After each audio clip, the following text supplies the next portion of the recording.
YouTube, what's going on? Smith Doggy here. So we've got some big news. Valorant have just tweeted out some more details about ranked. There's like a whole post here. So we're going to have a read through together and we're going to get our first impressions and see what is going to be coming to ranked. So first of all, the Valorant is still in closed beta, only available in EU and NA. For now, I do believe that they plan on expanding it to other regions, but right now it is still just those two. So let's see what else they have in store for us. So as you can see, this was posted just today, right there. Look, the 24th of the 4th. Okay.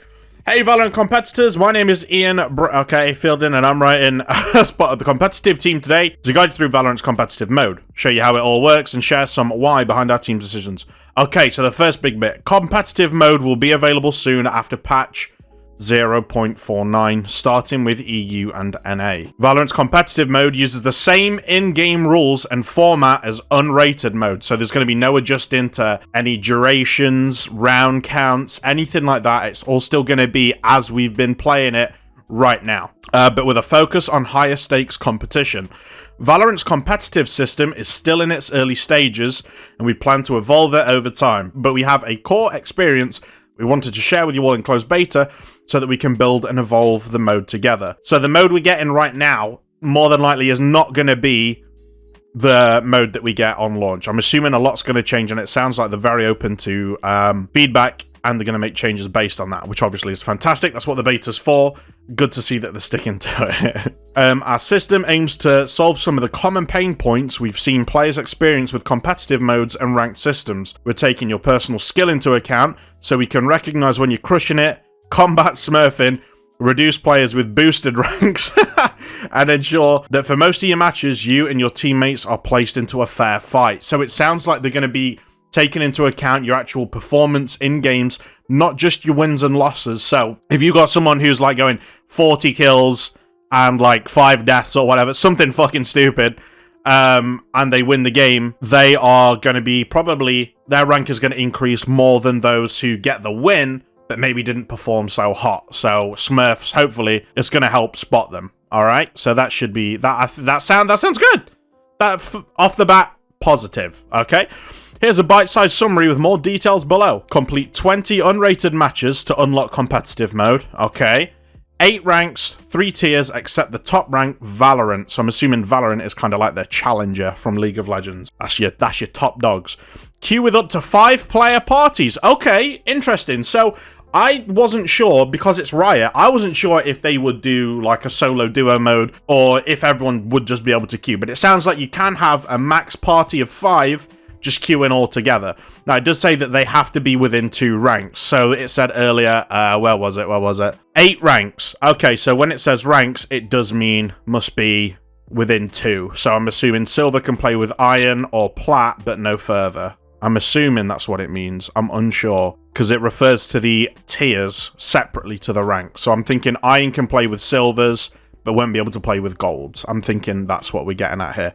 Rank isn't displayed if competitive matches aren't played within 14 days, but your rank doesn't decay behind the scenes. Okay, so your rank won't show up if you haven't played for 2 weeks, but your rank isn't going to go down, at least not as it currently stands. Again, all of this is subject to change depending on community feedback. Closed beta rank does not carry over to launch. Expected. Realistically. Realistically, that was expected. Okay, so let's look at the ranks. Now, these have changed from when the ranked mode was first announced. These originally had weird names like Soldier, Mercenary, etc. But it does look like they've gone back to the old League of Legends format, which is Iron through Diamond, the only change being Immortal and Valorant for the top ranks, as opposed to Masters and Challenger. So, Valorant even gets its own font. Very poor. So, there's 3 tiers. Now, these icons are kind of... you know, they're a bit basic for my liking. They're a tad basic, but I like it for the most part. It's all right. It's not too bad. You know what I'm saying? So yeah, it's okay. Let's have a look. Iron, bronze, silver, gold, platinum, diamond, immortal, Valorant. These are your big ones. Okay, so just 3 tiers in these. Now I'm wondering if you're gonna progress. I doubt it's gonna be LP like League of Legends.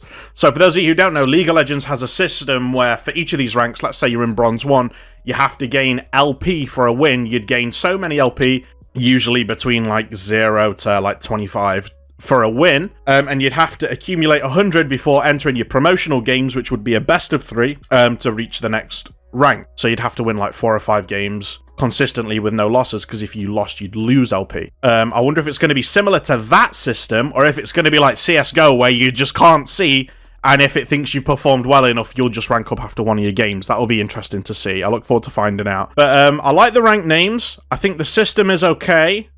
Not too many ranks. It's just the icons, isn't it? Realistically, the icons are just kind of a bit meh, but we'll see. Okay, so the option to enter competitive matchmaking will open once you've completed 20 unreached matches. Consider this a necessary warm-up before the sweat starts. So there's 8 levels of rank. Winning games is the most important factor in gaining rank, but if you perform exceptionally well, your rank can go up faster. Inversely, losing games and performing well below expectations, deduced from your previous matches, will reduce your rank. Okay. Your personal performance will have a greater impact on the early evaluation of your skill, but will decrease in importance when compared to wins as we hone in on your skill over time.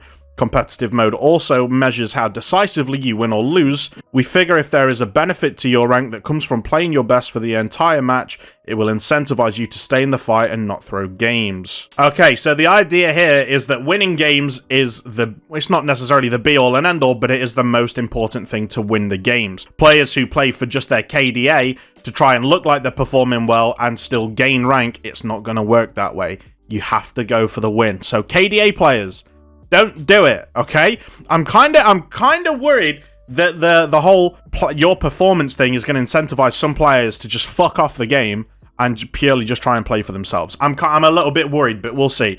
We'll see how the system works, okay? For those at the Valorant rank level, winning and how decisive games are won or lost will be the only factor we measure, because at the highest ranks of competitive play, we trust you and your teammates have earned your way there. Okay. So when you're at the top, there's less on the line because they're saying you deserve to be here. Competitive integrity. Our rank and competitive matchmaking system is meant to deliver a balanced fight and keep the disruption to a minimum. Factoring in your total performance also helps us better detect smurfs, prevent rank boosting, and get an accurate display of your skill rank much quicker. This way, you'll have more trust that you're playing in balanced matches with players that have actually earned their ranks. Okay, so basically, like rank boosting and smurfing, I think they've got this from League. There's a massive, huge problem in League of Legends with this, and they're trying to sort of iron that out for Valorant, which obviously is a very, very positive thing for players like myself who aren't of the fucking highest tier, you know what I'm saying? But we still like to sweat from time to time. We don't have to worry about a smurf coming in and shitting all over us, at least not as often as it may happen on League. Planting the spike can be more fun with friends, so you can queue into competitive matchmaking with a party of up to 5 people. We want players to feel supported when playing in a team of 5, because we see it as a key part of competitive play in Valorant.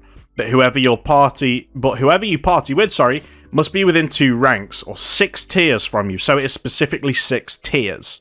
So it won't just be, so silver 1s can't play with iron 3s. It will have to be an iron 1 at most, and that will go on throughout. This requirement is to help ensure that there isn't a huge skill disparity in games where one player is clearly above or below the average skill of all others in the match. So there's only like so far that a player can be ahead of everybody else. Start shitting on everybody.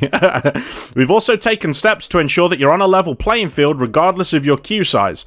Our competitive matchmaking takes into account your pre-made party size and automatically optimizes your match to favor similar pre-made sizes on the opposing team. Excellent. I was worried about this. If they were going to do the full 5-man queue, were they going to match you against other 5-man teams? Or if you like decided I just want to play on my own, will you get in a game that suits that? And it seems that's what they're saying, which is excellent, excellent news. Fantastic. As long as we don't have to give that through feedback, we're getting that right off the bat, which is a fantastic sign.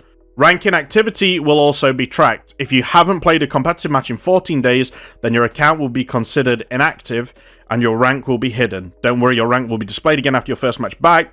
We want to be confident that when others see your rank, it's an accurate reflection of your skill. After 14 inactive days, we don't have as high of confidence in displaying your rank. However, we won't decay your rank artificially in the background, so don't sweat it if you're one of the players that is always on top of their game. But what they're not saying here is, let's say you go away for 14 days and you're a gold tier player and you come back and you perform like shit. Is it just going to be like, here's that rank back? Or is it actually going to just sort of drop you like maybe, let's say you were performing at Silver 2, is it going to drop you to Silver 2 or not? They're not really saying. So that'll be interesting to see and something we have to keep an eye out for. Competitive progression and beyond. The Valorant community will lead the way on how your team evolves competitive mode and the rank system during closed beta and especially after launch. We're currently tinkering with how to add an element of persistent rank progression that recognizes your competitive accomplishments for all ranks outside of just the match rank displayed. Ooh. Expect to hear more on this and other improvements on Valorant's competitive mode and rank as we get closer to launch. And I think that's everything. Okay, so let's just go back over that last bit. Interesting. I'm curious as to what this last bit here is going to mean. I can't seem to think myself what that could mean, but if you have any ideas, post it in the comments down below and let me know what you think this last section here means, because I'm very interested. I'm very interested as to what this could mean. But overall, I think this is very, very positive. So the main things to take away from this, the rules are still the same as what we have right now. And nothing major is changing in that sense, like the rounds aren't going to... Oh, I was in the way of gold. Let me move this. Okay, there you go. So there's gold. I was in the way of gold the whole time, my bad. There's gold. The ranks aren't... The actual game mode itself isn't going to change, and it is going to be consistent as what we've been playing so far. So no increase in rounds... No decrease in rounds, no change to like diffuse timers or plant timers, anything like that. Everything is currently the same. Parties will match against parties of equal size, or at least as best as they can. If they do play with multiple people, ranks have to be within 2 ranks of each other. Now, this all to me sounds very, very positive. My only thing is, as someone who likes to try and talk in game and be nice and vocal, is this going to bring out a more toxic side to the community? Because it's been quite positive so far. We'll have to wait and see when the game actually launches what's going to happen. I'm personally very excited. I can't wait, and I look forward to seeing how this plays out. Let me know what you guys think in the comments down below. Make sure you leave a like, subscribe if you haven't already, and check back for any future news on Valorant, and catch us live on www.twitch.tv/SmithDoggy. All socials will be in the description below, and I will see you guys very, very soon. Thank you for watching, guys. Bye-bye!